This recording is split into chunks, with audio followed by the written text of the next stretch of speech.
ሽምግልና ሲባል ኮትና ሱሪ እየለበሳችሁ የምትሮጡ ሽማግሌዎች አስተዋይ ነው ሽማግሌ ማለት እንጂ የተቀቀለበት ቦታ የተገነፋበት ቦታ እንጀራ ያለበት ቦታ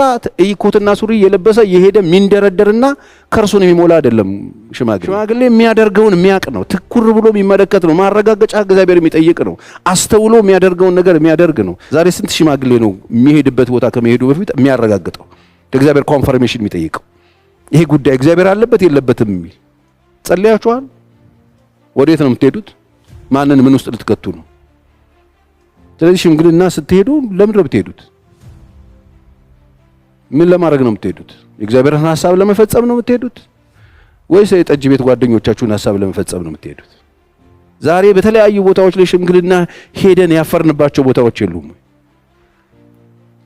እንደው እዚህ ሽምግልና እኔ አንድ በጣም የሚታወቅ አገልጋይ ከሌ ብላችሁ የምታውቁት አገልጋይ ሽምግልና ሄጅ ያለው ዶሮ ምናምን በስነ ስርዓት በልተናል በሳምንቱ ነው ፌል ያደረገው እንደዚህ አይነት ስህተት እንዳትሰሩ ያረጋቸዋል በጣም ጥንቃቄ ማድረግ ጥሩ ነው በየግብዣው ይሄዱ መሰየም ተገቢ ነው ብዬ አላስብ እኔ ጠይቁኛል አንዳንድ ሰዎች ቸርዬ እዚህ ሽምግልና ላይ እንድትገኝ ነበር ምናምን ብሎኛል ቅርብ ጊዜ አንድ ታዋቂ ሰው ደውሎልኝ ማን ነው እሱ አልኩት ከውጭ ሀገር ነው የመጣው በጣም ባለጠጋ ሰው ነው እዚህ ሊያገባ ነው አለኝ ከዚህ በፊት ትዳር ነበረው ወይ ማን ነው እሱ ምንድነው እሱ ህይወቱስ ስለው አይ ከዚህ በፊት ነበረው ዲቮርስ አድርጓል አለኝ ታዲያ ለዚህ ሰው የኔ ሽማግሌ እኮ አልሆነም አልኩት በጣም ገረመው እንዴት አለኝ አይ አልሆነም አልኩት